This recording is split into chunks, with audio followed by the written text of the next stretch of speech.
अध्याय 7। गरज और बिजली का प्रहार। ग्रेट तांग, चांगान। उस समय दुनिया का सबसे समृद्ध शहर। कायुआन काल में समृद्ध झेंगुआन काल का क्रम हामथोंग वर्षों तक चरम विलासिता के बिंदु तक विकसित हो चुका था। दाई मिन्ह महल और थाई कुक महल के बाहर ट्रुओंगेन शहर में 72 वार्ड थे, जो बड़ी सड़कों और छोटी गलियों के बीच बड़े करीने से व्यवस्थित थे। राजधानी के मध्य में खाई हुआ वार्ड था, जहां तिएन फुक पैगोडा था। तिएन फुक पैगोडा वह पुराना घर था जहां सम्राट डुओंग और सम्राट ट्रुंग टोंग सिंहासन पर चढ़ने से पहले रहते थे। सम्राट टैक थिएन के शासनकाल के दौरान इसे मृतक सम्राट काओ टोंग के लिए प्रार्थना करने की उम्मीद में एक पैगोडा के रूप में दान कर दिया गया था। मंदिर में प्राचीन वृक्ष, फूल, मंडप, मीनारे और बुर्ज आज भी पहले की तरह सुरक्षित हैं। अभी 19 जून है, जिस दिन क्वान दयम को ज्ञान की प्राप्ति हुई थी।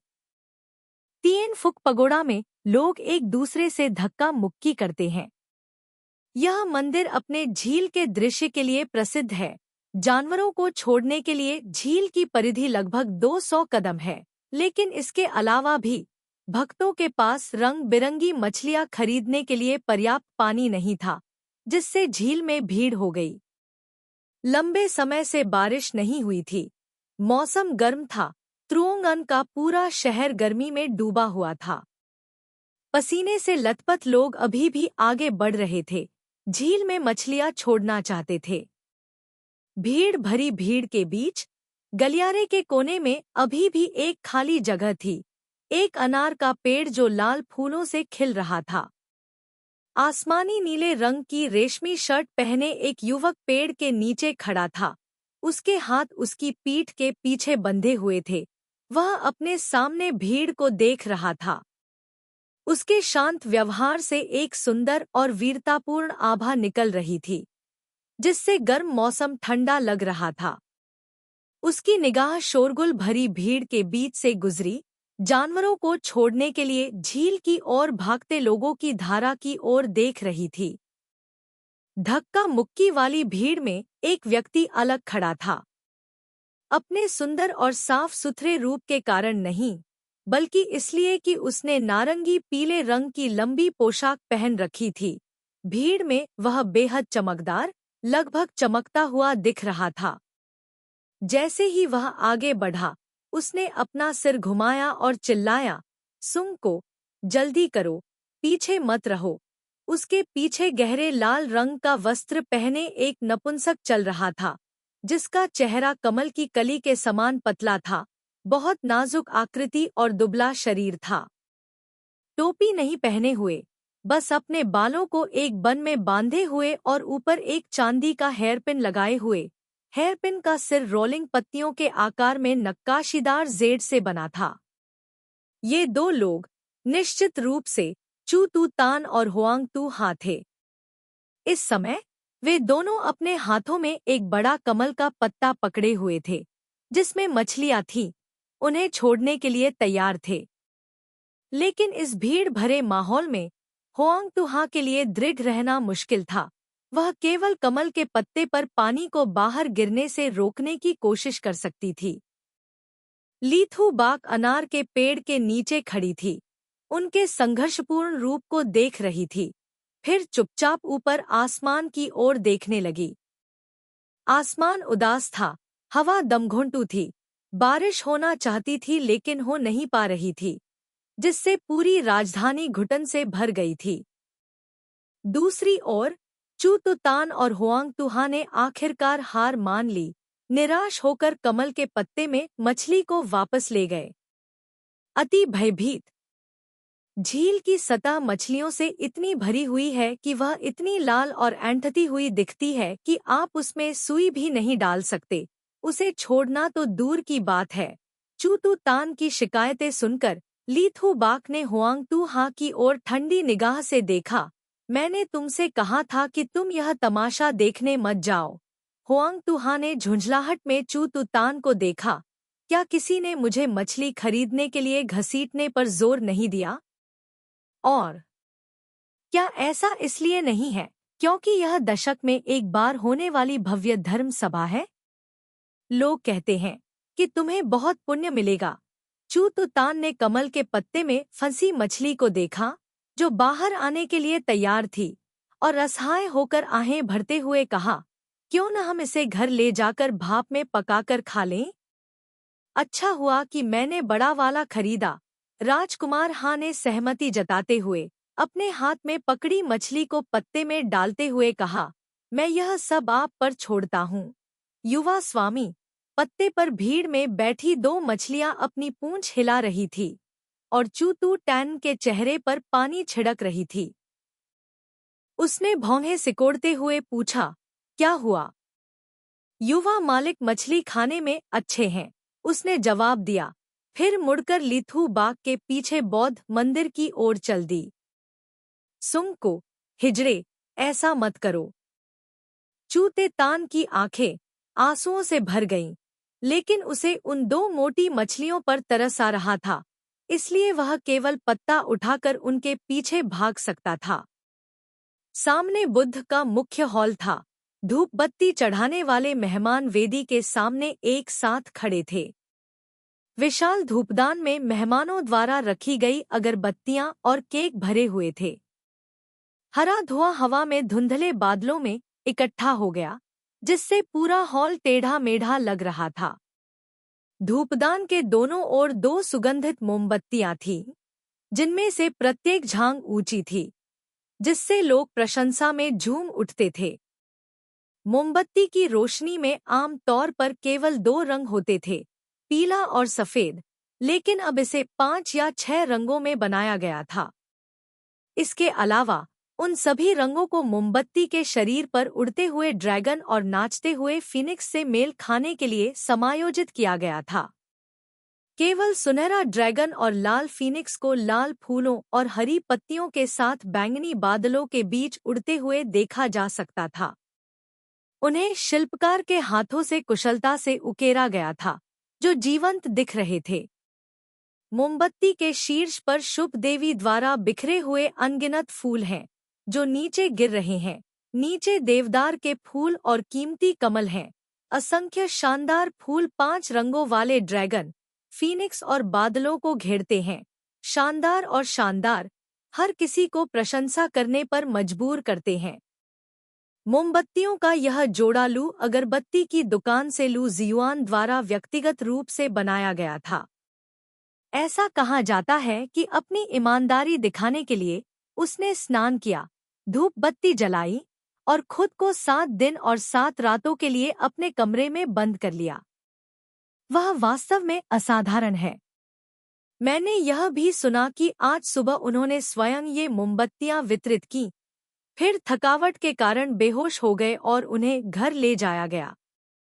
इससे पहले उसकी बेटी ने उसे छूने की कोशिश की, लेकिन उसने उसे बुरी तरह डांटा। डर था कि महिलाएं इसमें शामिल होंगी और उसे अपवित्र करेंगी। आप यह भी जानते हैं कि लू लाओबा अपनी बेटियों को डांटने के लिए पूरी राजधानी में मशहूर हैं। हर दिन वे कहते हैं कि उनकी बेटियां बोझ हैं, इसलिए अगर वे उसे डांटे नहीं तो यह अजीब होगा। हाँ हाँ, बस करो, उस परिवार की बेटी बहुत सुंदर है। हाँ हाँ हाँ। मोमबत्ती की सुरक्षा के लिए लोगों ने उसके चारों ओर एक लाल धागा बांध दिया और किसी को भी उसके पास आने और उसे छूने की इजाजत नहीं दी। इसलिए सभी लोग इस मोमबत्तियों की जोड़ी की उत्पत्ति पर चर्चा करने के लिए एकत्रित हुए। तिएन फुक पगोड़ा इतना विशाल है कि इसमें 2 बड़ी मोमबत्तियां भी जलाई जा सकती हैं। चूतू तान ने मोमबत्ती के शरीर पर बने पैटर्न को देखा और कहा, मेरा परिवार हर दिन बहुत सारा दीपक तेल इस्तेमाल करता है। दिन के उजाले में इतना सारा मोमबत्ती मोम जलाना बेकार है। राजकुमार हाँ ने समझाया, बेशक मंदिर के पास पैसा है। मैंने सुना है कि इस साल अकेले क्वान एम के ज्ञानोदय दिवस को मनाने के लिए महल में लोगों द्वारा दान की गई धनराशि 10,000 क्वान तक पहुंच गई है। इन बड़ी मोमबत्तियों के लिए आपको कितने मोम की आवश्यकता होगी? पिछले साल से वे हर जगह से मोमबत्तियां इकट्ठा कर रहे हैं, ताकि आज बुद्ध की वेदी पर चढ़ाने के लिए उनसे मोमबत्तियां बनाई जा सकें। भीड़ बढ़ती ही जा रही थी। टिएन फुक पैगोडा के मठाधीश लियू चान नए बने धर्म मंच पर चने और अद्भुत धर्म सत्य उत्तर सूत्र पर व्याख्यान देने की तैयारी कर रहे थे। यह गर्मियों का मध्य था और मौसम गर्म था। आकाश में काले बादल छा गए, गरज के साथ बारिश हुई और कभी-कभी बिजली चमकने लगी।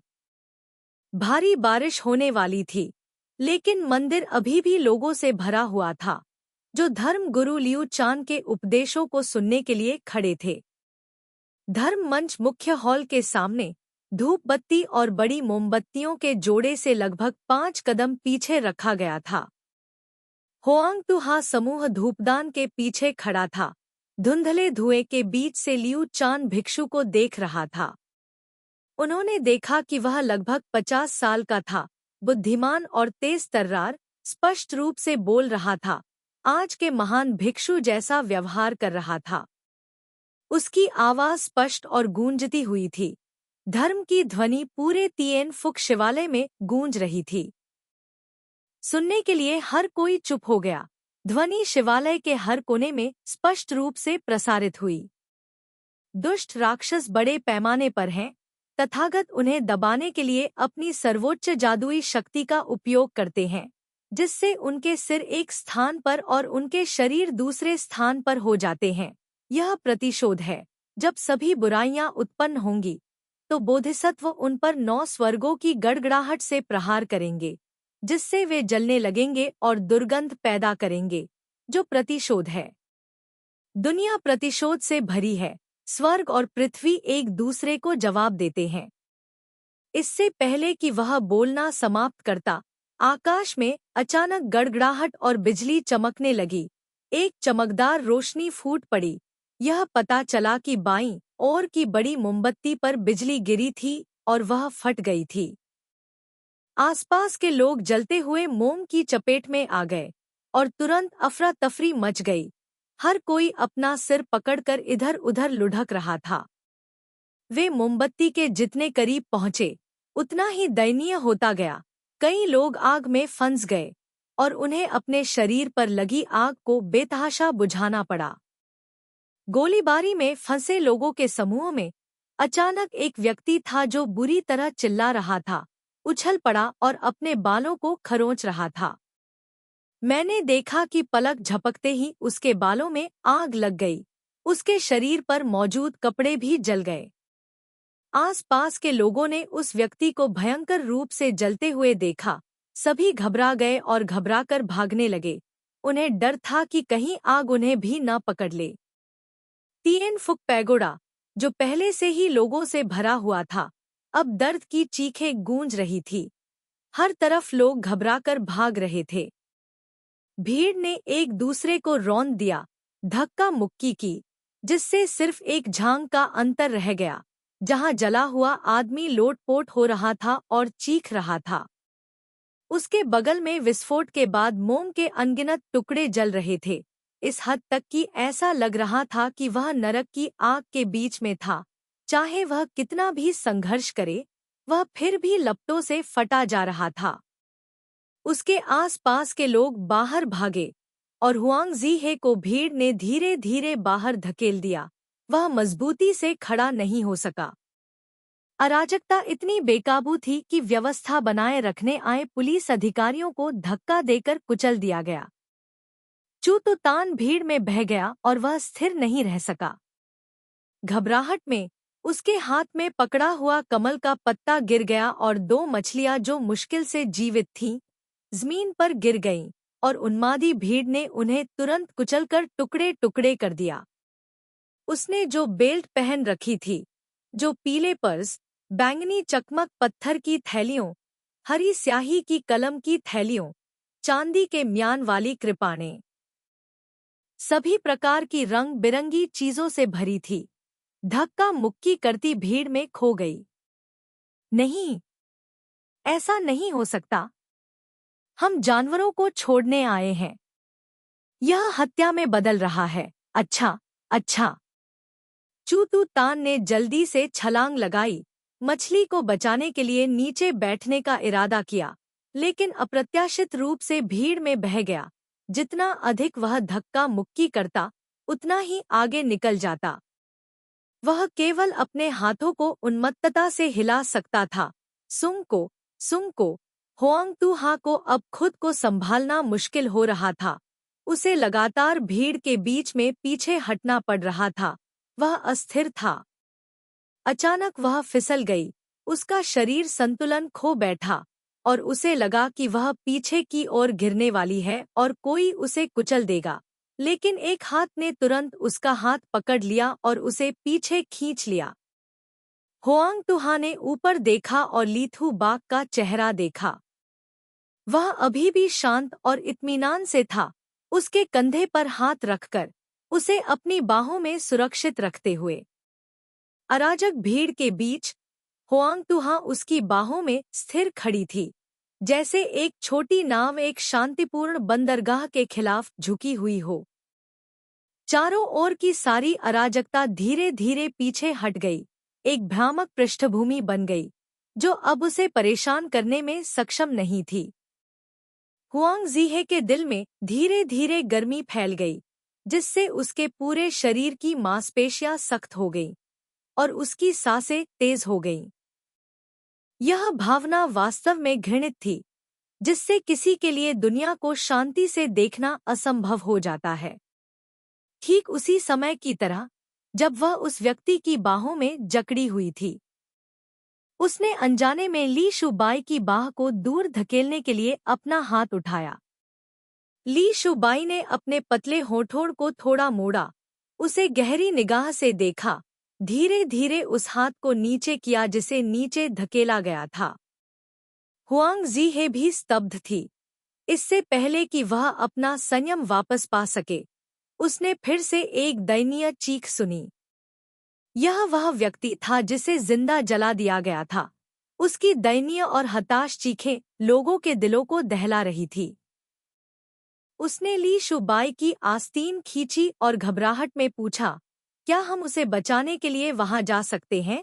लाइथू बाक ने अराजक भीड़ को देखकर भौहें सिकोड़ी। ऐसा कैसे हो सकता है? तिएन फुक मंदिर के अंदर भिक्षु लियू चान ने लंबे समय से उपदेश देना बंद कर दिया था।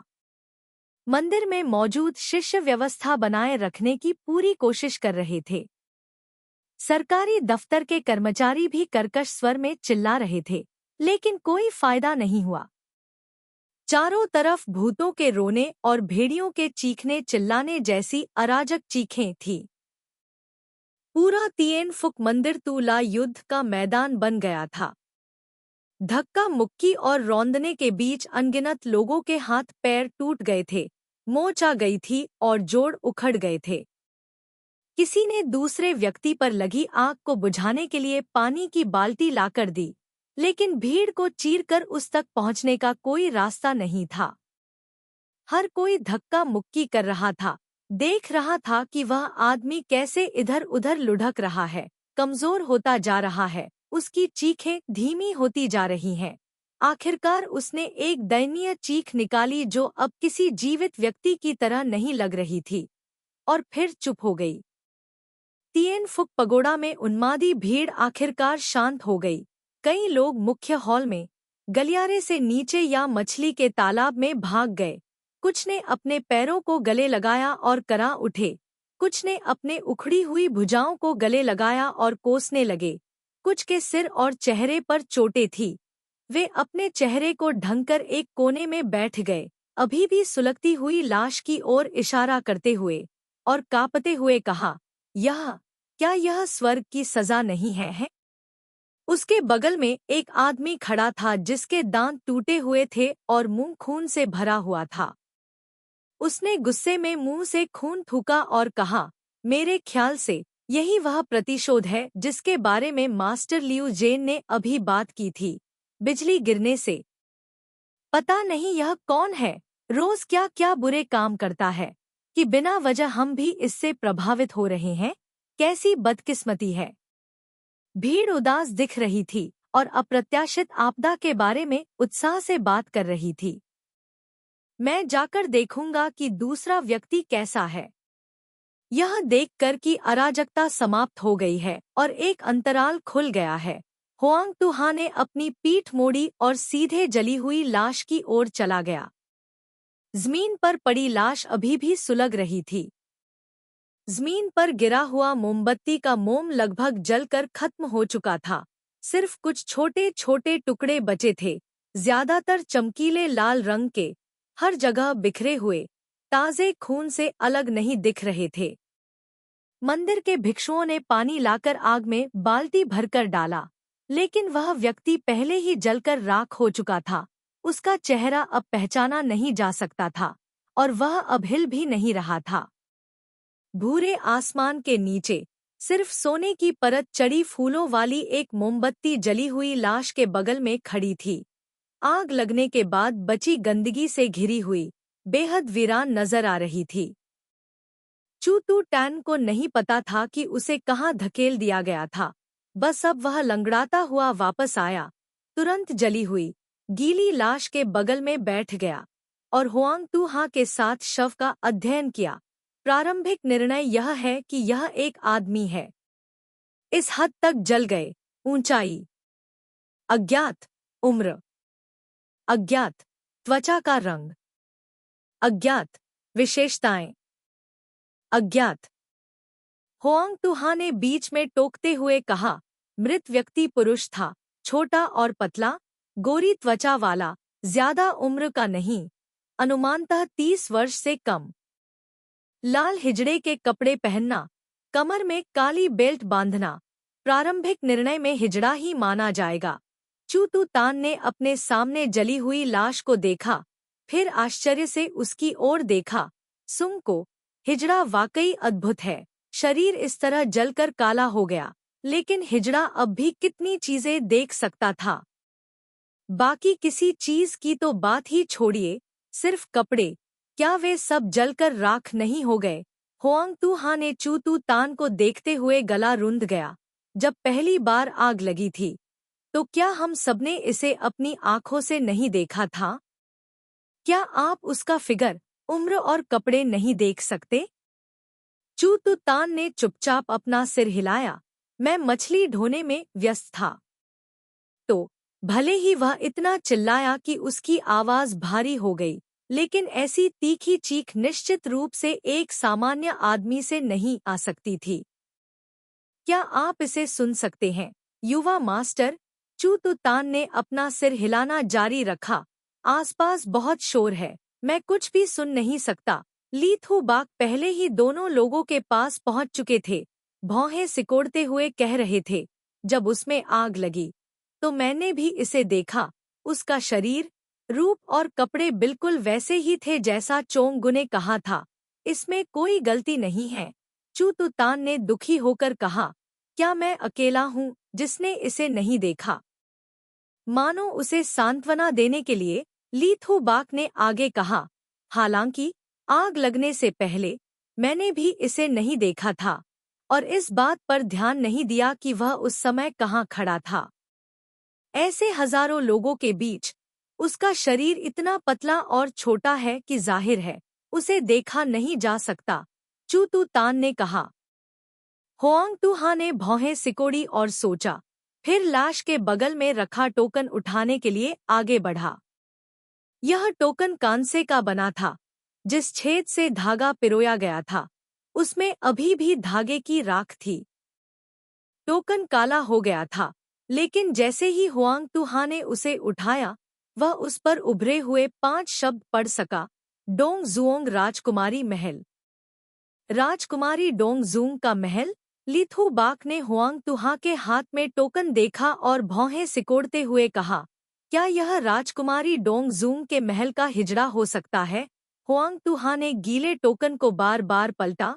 उस पर बने नाजुक पैटर्न को देखते हुए उन्होंने टिप्पणी की, इस टोकन को देखकर ऐसा लगता है कि यह असली है। यह सही है। महल की शिल्पकला और चांदी चढ़ाई और सोने चढ़ाई वाले टाइपफेस की नकल बाहरी लोग नहीं कर सकते, ली शुबाई ने पुष्टि की। चू जी किन अभी भी शव के बगल में बैठा था, उत्सुकता से उसकी पैंट को घूर रहा था, बुदबुदा रहा था, क्या करना है? हुआंगजीहे ने पूछा, क्या करना है? यह पहली बार है जब मैंने किसी हिजड़े के शरीर का अध्ययन किया है, इसलिए मैं स्वाभाविक रूप से थोड़ा घबराया हुआ हूँ। मुझे क्या करना चाहिए? राजकुमार अवाक रह गए और मुंह फेर लिया। आखिरकार बारिश हुई, पहले तो बस कुछ बूंदें, लेकिन कुछ ही देर में सेम के आकार की बड़ी बड़ी बारिश की बूंदें उन पर बरसने लगीं, जिससे उन्हें दर्द होने लगा। तीनों लोगों ने मुख्य हॉल के बरामदे के नीचे शरण ली। सामने का धर्म मंच अभी भी बरकरार था, लेकिन धूपबत्ती की मेज और गद्दियां सब उलट गई थीं। कुछ ही दूरी पर एक धूपबत्ती थी जो मूसलाधार बारिश से बुझ गई थी, और उसके बगल में दो बड़ी मोमबत्तियां थीं। एक बुझ गई थी, दूसरी में सिर्फ आधा मीटर लंबी ईख की बाती थी, और चारों ओर मोम बिखरा हुआ था। तिएन फुक पैगोडा में यह भव्य धर्म सभा बर्बाद हो गई थी। मोमबत्तियों की जोड़ी पर बने ज्वलंत ड्रैगन और फीनिक्स पैटर्न से कुछ अलग नहीं। कोई बाहर से अंदर आया। यह दाई ली तू थोई थुआन ट्राम का युवा मंत्री था। उनके पीछे कोई उनके लिए छाता पकड़े खड़ा था, लेकिन थोई थुएन त्राम को इसकी परवाह नहीं थी। वह उदास भाव से सीधे लेथो बच के पास गए, हाथ जोड़कर अभिवादन किया, फिर मुस्कुराकर अभिवादन किया। महामहिम, आप इतनी जल्दी आ गए, सर, ली शुबाई ने उत्तर दिया। नहीं, मैंने अभी अभी काम खत्म किया है और मास्टर लियू जेन का प्रवचन सुनने के लिए यहाँ आने वाला था। कौन सोच सकता था कि मैं आधे रास्ते पर पहुँचने से पहले ही सुन लूंगा कि यहाँ कुछ हुआ है। मैंने सुना कि बिजली गिरने से एक आदमी की मौत हो गई, थोई थुआन त्राम ने कहा, और कोरोनर को चूते तान के साथ शव की जांच शुरू करने का संकेत दिया। होआंग तेहा ने जवाब दिया, हाँ, सर। थिन के घंटे के अंत में, जब मास्टर लियू चान प्रतिशोध के बारे में बात कर रहे थे, तो गड़गड़ाहट और बिजली गिरी, जिससे बाईं ओर की बड़ी मोमबत्ती टूट गई। उस समय आसपास खड़े कई लोग मोमबत्ती के मोम की चपेट में आकर गिर गए। मोमबत्ती का मोम रंगा हुआ था। रंग ज्यादातर सिल्वर, रियलगर, काली अलसी आदि थे, जो मोमबत्ती के मोम में भीग गए और आसानी से आग पकड़ ली। दुर्भाग्यवश इन ज्वलनशील पदार्थों के कारण मोमबत्ती फट गई, लपटें बाहर निकली और व्यक्ति को आग लग गई। आग उसके पूरे शरीर में फैल गई और उसकी मृत्यु हो गई। वास्तव में यह प्रतिशोध की तरह लगता है, कुछ बुरा करने पर बिजली गिरने से मृत्यु हो जाना। थोई थुएन ट्रम ने उत्साह से टिप्पणी की। राजकुमार वास्तव में इस व्यक्ति के साथ उलझन में था जो महान ली मंदिर का युवा मंत्री था, लेकिन उसने मामले पर कोई ध्यान नहीं दिया और केवल यादृच्छिक निर्णय दिए। वह केवल चुपचाप अपना सिर उठाकर छत से गिरती बारिश की बूंदों को देख सकता था।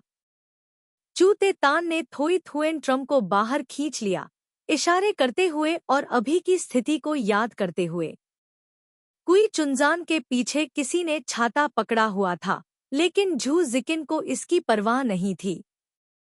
बोलते हुए वह बारिश में चला गया, कुछ नौकरों को घसीटते हुए इस जली हुई लाश की जांच करने के तरीके पर चर्चा करने के लिए, और यह एक हिजड़े की लाश भी थी।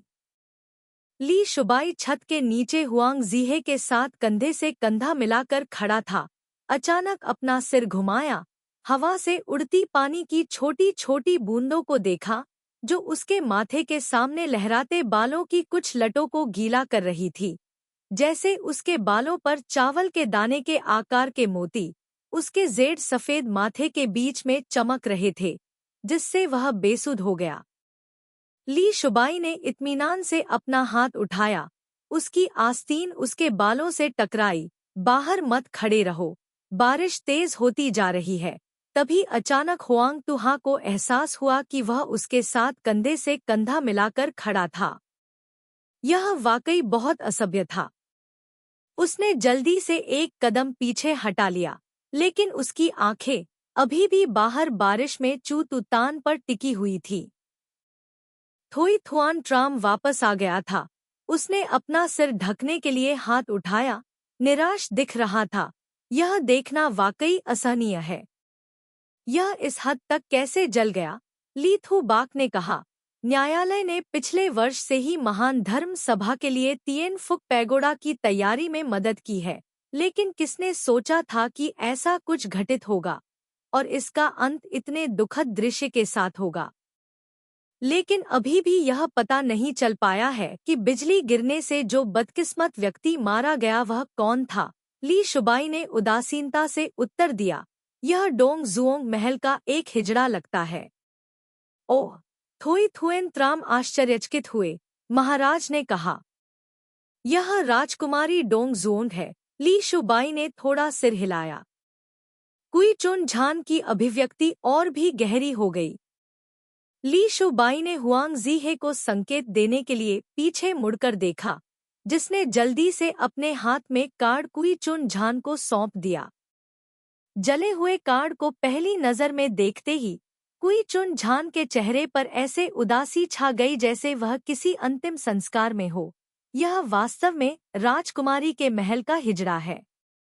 यदि वह अभी भी राजकुमारी का घनिष्ठ मित्र है तो मुझे क्या करना चाहिए? आप बस नियमों का पालन करें। राजकुमारी डोंग जुओंग आपके लिए चीजें मुश्किल नहीं बना सकती। हाँ। थोई थुएन ट्रम ने अनिच्छा से सिर हिलाया, लेकिन फिर भी वह अपनी उदासी नहीं छिपा सका। बारिश धीरे धीरे तेज होती गई। दाली मंदिर के लोगों ने शव को बारिश से बचाने के लिए एक तंबू लगाया था, लेकिन जमीन पर बारिश का पानी अभी भी शव के ऊपर बह रहा था। उनके पास मंदिर से एक बांस का बिस्तर उधार लेने, उस पर शव को रखने और फिर बारिश से बचने के लिए पोर्च में भाग जाने के अलावा कोई विकल्प नहीं था। झू जिकिन पूरी तरह से भीग गया था। उसके नारंगी पीले कपड़े बारिश के पानी से भीगे हुए थे, जो उसके शरीर पर ढीले ढंग से लटके हुए एक मुरझाए हुए कद्दू के फूल की तरह लग रहे थे। लेकिन झू जिकिन ने कोई ध्यान नहीं दिया, बस हुआंग जिक्सिया के करीब झुक गया, उत्साहित होकर कहा, अरे चोंगू, वह आदमी वास्तव में एक हिजड़ा है। मैं पहले ही कायर आदमी के साथ इसकी जांच कर चुका हूँ। राजकुमार हा का चेहरा काला पड़ गया। क्या इसकी अभी भी जांच की जरूरत है? बस इसे देखकर ही आप बता सकते हैं, है ना? पक्का नहीं, पक्का नहीं। इसके बिना यह निश्चित नहीं है कि वह हिजड़ा है। अगर वह महिला हुई तो क्या होगा? उसके बगल में खड़े ली थू बाक ने देखा कि वह जितना ज्यादा बोलता है, उतना ही ज्यादा अपना गला साफ करता है। चूतू तान ने अपनी गर्दन सिकोड़ ली और जीभ बाहर निकाल ली, लेकिन फिर भी मुस्कुराया। होआंग टूहा ने मुंह फेर लिया। चूतू तान के साथ उस विषय को और आगे नहीं बढ़ाना चाहता था। क्या आपको मृत व्यक्ति के शरीर में कुछ संदिग्ध दिखाई देता है? नहीं, मृत व्यक्ति के दाढ़ी या बाल नहीं थे। उसकी त्वचा जली हुई और फटी हुई थी। उसका रूप विकृत था। उसे निश्चित रूप से जिंदा जला दिया गया था। जहां तक इस बात का सवाल है कि क्या उस पर बिजली गिरने का कारण कुछ गलत काम करना था या यह महज एक दुर्घटना थी, हम नहीं जानते। हालांकि अगर यह डोंग जुओंग प्रांत से कोई है, तो मुझे डर है कि इस बार यह एक बड़ी बात होगी। सभी जानते हैं कि सम्राट इस राजकुमारी से बहुत प्यार करता है। भले ही राजकुमारी डोंग जुंग इसे बड़ा मुद्दा बनाना चाहती हूँ, लेकिन इसका हमसे कोई लेना देना नहीं है। हाँ, बारिश होने वाली है, बिजली गिरने वाली है, हम क्या कर सकते हैं? चूतू तान ने अपने हाथ फैलाए और कहा, इसके अलावा अगले महीने मेरे पिता की पूंछ जलाने की पार्टी है। मैं जल्द ही अपने पिता के साथ थुक जाऊंगा। खैर, शू की भूमि बहुत अच्छी है। राजकुमार हा, जिसकी मैं सबसे अधिक प्रशंसा करता हूँ, ने वहाँ रहस्यमय मामलों को सुलझाने की कई कहानियाँ छोड़ी हैं। जब समय आए, अगर तुम दोनों के पास समय हो, तो मुझे ढूंढने आओ। जीकिन तुम दोनों को सैर पर ले जाएगा। ली थू बाक ने हुआंग टू हा की ओर देखा, जो चू तू तान की बातें न सुनने का नाटक कर रहा था, और जवाब दिया, आपको परेशान करने की कोई आवश्यकता नहीं है। मैंने मूल रूप से थक जाने की योजना बनाई थी। शायद मैं आपसे पहले ही निकल जाऊं। सच में? तब हम साथी बन सकते हैं। राजकुमार हाँ ने शांतिपूर्वक उत्तर दिया। कोई जरूरत नहीं है। राजकुमार और युवा स्वामी दोनों का अपना अपना काम है। दोनों का एक साथ न जाना ही बेहतर है, ताकि दोनों पक्षों के काम में देरी न हो। यह बात तो समझ में आती है, लेकिन सुंग को, तुम बहुत ठंडे हो। जाहिर है कि हिजड़े ने विनम्रता से मना कर दिया होगा। हुआंग जीहे ने उसे नजरअंदाज कर दिया। डाली मंदिर के लोग उस समय की स्थिति के बारे में उनसे पूछने आए। नोट्स लेने के बाद उन्होंने कुछ अग्निशमन भिक्षुओं और पुलिस अधिकारियों को पाया जिन्होंने उनसे पूछने के लिए व्यवस्था बनाए रखने में मदद की। दृश्य बहुत व्यस्त लग रहा था। ली शुबाई ने यह देखा और कुई चुन झान को अलविदा कहा। हुआंग जीहे को मंदिर से बाहर ले गया। दंगे के ठीक बाद क्वी वोंग महल की गाड़ी अभी भी मंदिर के द्वार के सामने बड़े करीने से खड़ी थी। ड्राइवर एवियन ने कार की छत को पहले से ही ऑयल क्लोथ से ढक दिया था ताकि बारिश की छींटे कार में न पड़े। बारिश काफी तेज थी। सड़क पर लोग अपने सिर पर हाथ रखकर भाग रहे थे, हाथों में छाते लेकर चल रहे थे, और कुछ लोग पेड़ों के नीचे या कुएं के पास खड़े होकर उत्सुकता से आसमान की ओर देख रहे थे। कार इत्मीनान से चल रही थी। जब वे बिनखांग वार्ड में पहुंचे तो उन्हें बेक स्ट्रीट की ओर मुड़ जाना चाहिए था, लेकिन अप्रत्याशित रूप से एवियन ने अचानक लगाम खींची और गाड़ी रोक दी। अचानक रुकने से हुआंग तुहा, जो एक छोटी सी कुर्सी पर बैठा था, अपना संतुलन खो बैठा। उसका शरीर लड़खड़ा गया और वह गाड़ी के किनारे से जा टकराया। सौभाग्य से ली थू बाक ने बहुत जल्दी प्रतिक्रिया की, उसके कंधे को पकड़ लिया, जिससे उसका सिर दीवार से टकराने से बच गया। हुआंग तुहा अभी भी अपने डर से उबर नहीं पाई थी। उसने ली थू बाक को धन्यवाद देने के लिए अपना माथा रगड़ते हुए अपना सिर बाहर निकाला और पूछा, एवियन बा, आपने अचानक कार क्यों रोक दी? एवियन ने तुरंत जवाब दिया, आगे कोई रास्ता रोक रहा है। हुआंग तुहा ने भी शोरगुल को अस्पष्ट रूप से सुना, इसलिए उसने एक छाता पकड़ा और ली थू बाक से कहा, मैं नीचे जाकर देखूंगा। उस हिस्से ने छाता खोला और कार से बाहर निकल गया। आगे डोंग मार्केट और बिनखांग वार्ड के बीच चौराहा था। लगभग 4 या 5 साल का एक बच्चा बारिश में सड़क के बीचों बीच निश्चल पड़ा था। उसे पता नहीं था कि वह जीवित है या मर गया। सड़क के किनारे कुछ लोग खड़े होकर इधर उधर देख रहे थे। बहुत से लोग देख रहे थे, लेकिन बच्चे के कपड़े अस्त व्यस्त थे।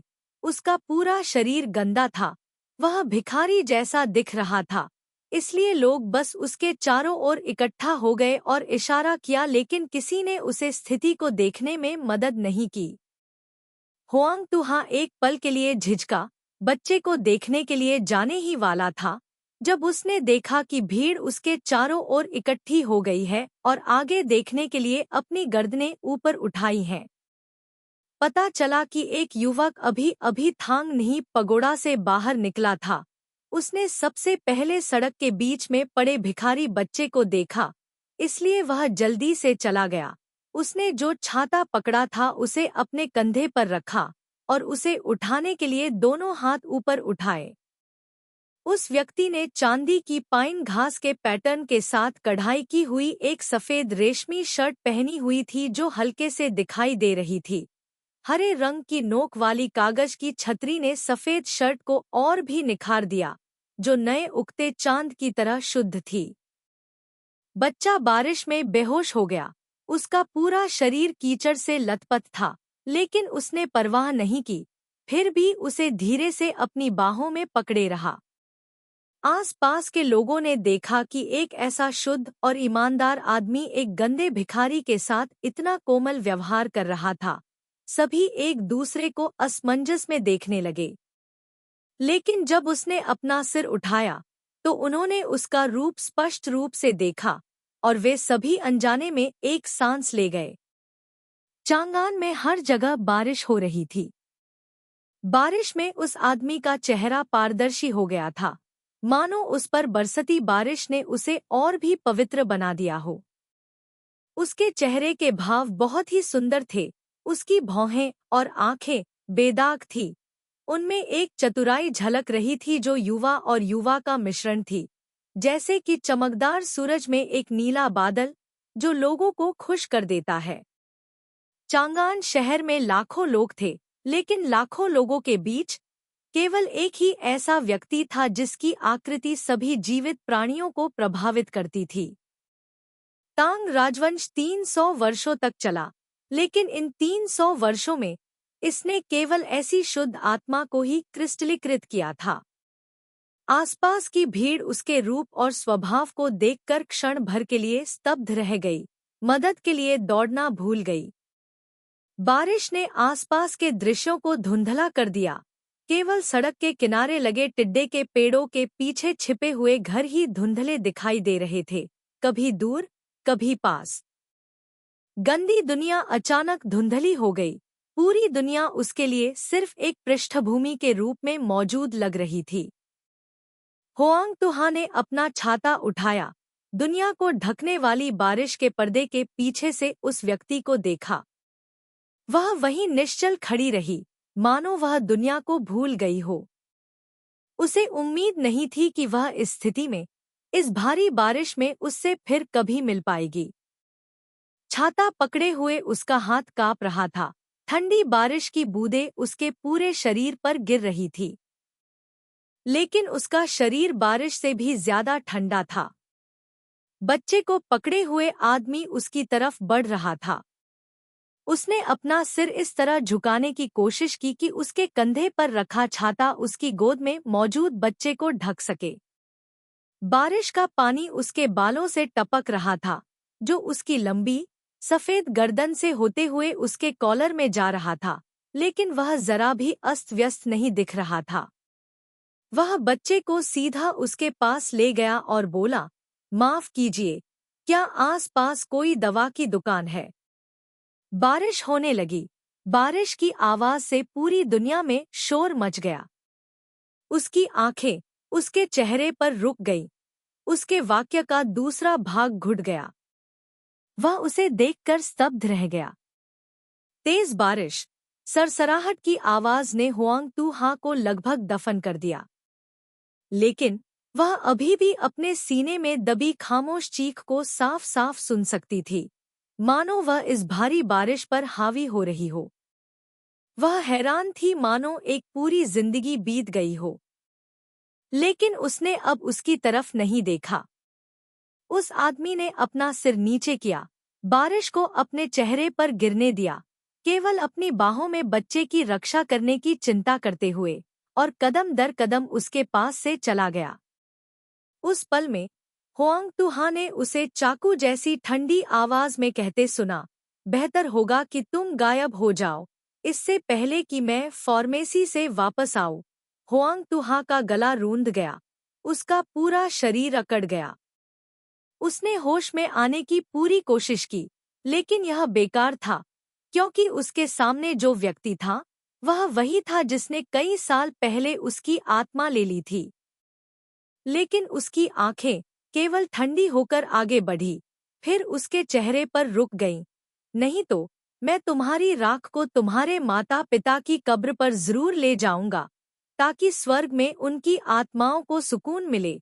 होआंग तुहा ने अपने होठों को जोर से काटा, उसका दिल जोर से धड़क रहा था। उसने बोलने के लिए अपना मुंह खोला, लेकिन कई बार कोशिश की, लेकिन एक भी आवाज नहीं निकाल सका, क्योंकि उसे साफ पता था कि अगर वह कुछ बोलेगी तो वह पूरी तरह से गिर जाएगी। उसके हाथ में छाता भारी बारिश को रोक नहीं सका। होआंग तुहा पहले से ही भीग चुकी थी। उसने खुद को हिलने से रोकने की कोशिश की, उसका शरीर डगमगाया और गिरने ही वाला था। उसके दिल की गहराई से दर्द खरोच की तरह फैल गया, मानो उसने उसे दो हिस्सों में फाड़ दिया हो। उस पल एक हाथ ने इत्मीनान से उसके कंधे पर खुद को रखा, उसे बचाते हुए। यह हाथ बहुत स्थिर था, जिसने तुरंत उसे दृढ़ खड़े होने की ताकत दी। शक्ति का वह स्रोत उसके कंधे से लेकर पूरे शरीर में फैल गया, जैसे मोक्ष उसे उन अदृश्य हाथों से बचने में मदद कर रहा था जो उसका गला घोंट रहे थे, उसके दिल को दबा रहे थे, एक लंबी सांस छोड़ रहे थे। उस हाथ के मालिक ली शुबाई उसके पीछे खड़े थे, सामने खड़े युवक को शांति से देख रहे थे, इत्मीनान से कह रहे थे, वापस मुड़ने की कोई जरूरत नहीं है। तुम अभी सरकार को रिपोर्ट कर सकती हो। उन्हें उस व्यक्ति की तलाश करने के लिए क्वी वोंग हवेली में जाने के लिए कहो। दूसरे व्यक्ति की नज़र भी धीरे धीरे उसकी ओर मुड़ी, मानो उसने उसे राजधानी में फैली अफवाहों से जोड़ दिया हो। वह असामान्य रूप से सुंदर चेहरा थोड़ा पीला पड़ गया। ली शुबाई शांति से हुआंग जीहे के सामने खड़ी हो गई। आखिरकार उसे होश आया। उसने अपने दांत पीस लिए और कुछ वाक्यों को जोर से कहने की कोशिश की। मैं यांग चोंग गु हूँ, गुई के राजकुमार की हवेली का एक हिजड़ा। क्या मैं पूछ सकती हूँ कि तुम कौन हो? उसने कोई जवाब नहीं दिया, बस धुंधली बारिश के बीच उसे देखता रहा। पहले जब वो साफ आंखें, कोमल, खुश और उसकी देखभाल करती थी, तो सितारों की तरह चमकती थीं। जब उदास होती थी, तो वो शरद ऋतु के पानी की तरह काली और गहरी होती थी। लेकिन अब वहां सिर्फ एक रसातल की तलहटी जैसी ठंडक थी, जिससे उसका दिल सीधे उस अंधेरे शून्य में गिर रहा था। सौभाग्य से लीथू बाग की आवाज धीरे धीरे उसके कानों में गूंजी। सुंग को, चलो। ली शुबाई के शांत सुरक्षात्मक रवैये को देखकर और हुआंग जीहे को शांति से इसे स्वीकार करते हुए देखकर सुंदर आदमी की आंखें गहरी हो गईं। लेकिन बस एक पल में उसने भिखारी बच्चे को गले लगाया, झुककर प्रणाम किया और शांति से कहा, मुझे खेद है। इस छोटे बच्चे ने राजकुमार के बगल में बैठे हिजड़े को जघन्य दुश्मन समझ लिया।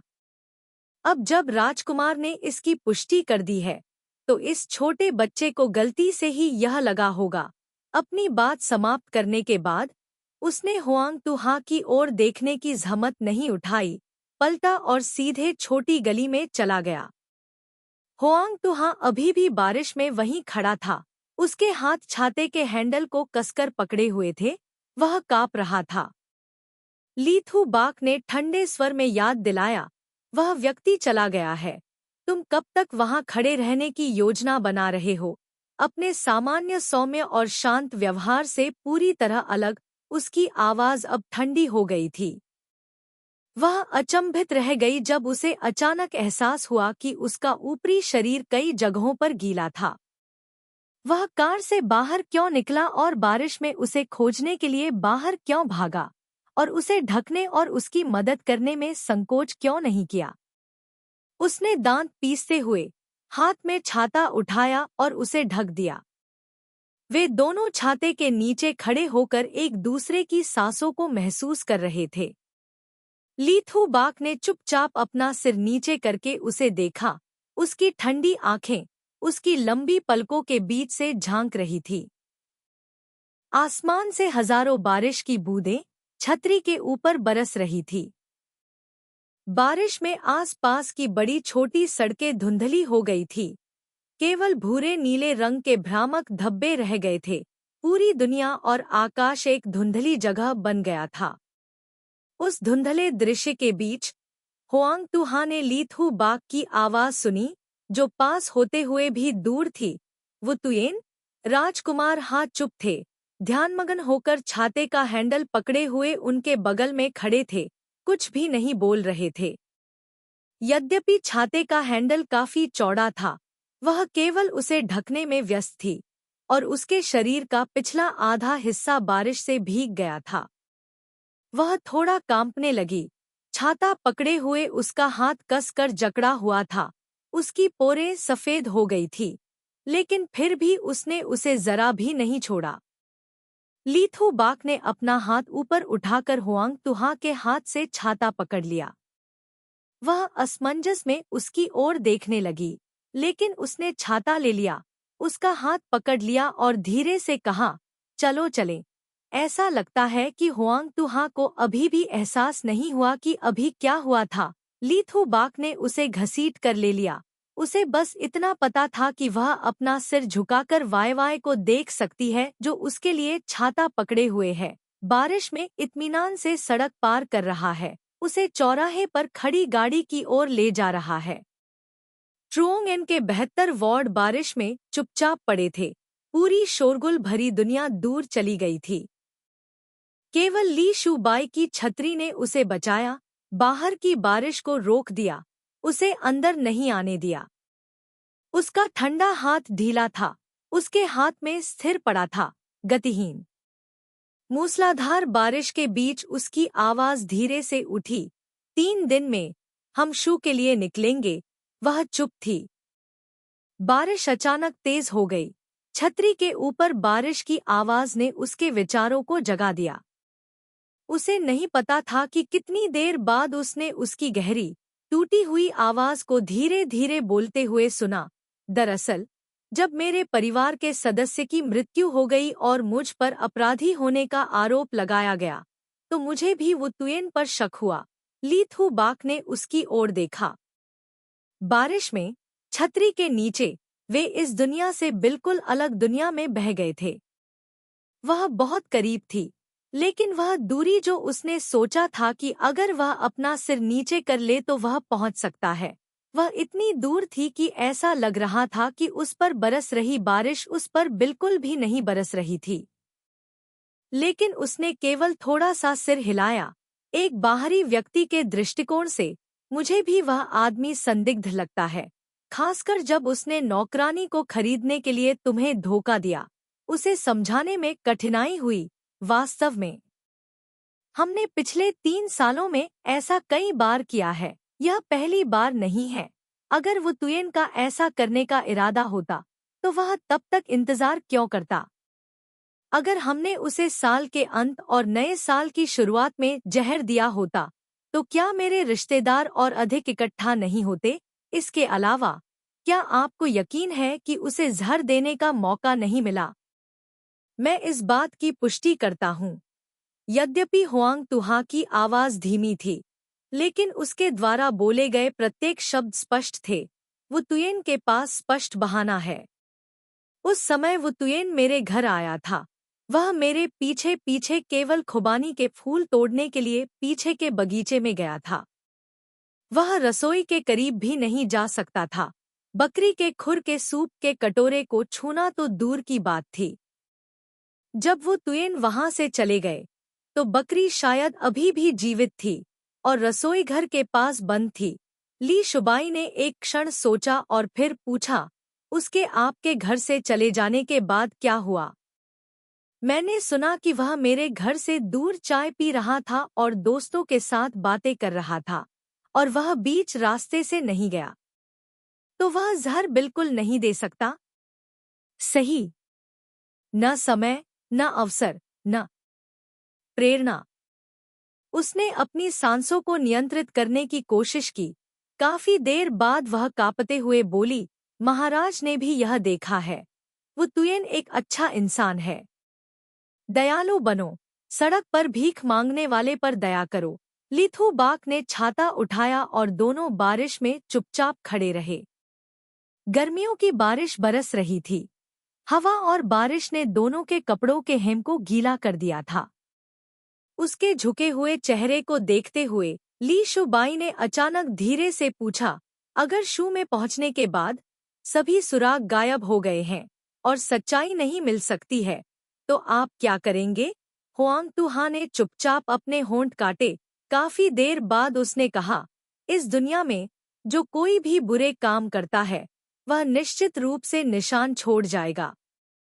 मैं यह नहीं मानता कि समय बुराई को दफना सकता है।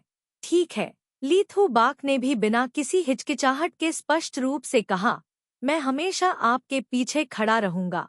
आपको संकोच या चिंता करने की आवश्यकता नहीं है, बस इसे करें। हाँ। उसने अपना सिर नीचे किया। उसकी लंबी पलकें उसकी स्पष्ट और जिद्दी आंखों को ढक रही थी। आंसू की एक लकीर लगभग अदृश्य रूप से बह रही थी। धन्यवाद, महाराज।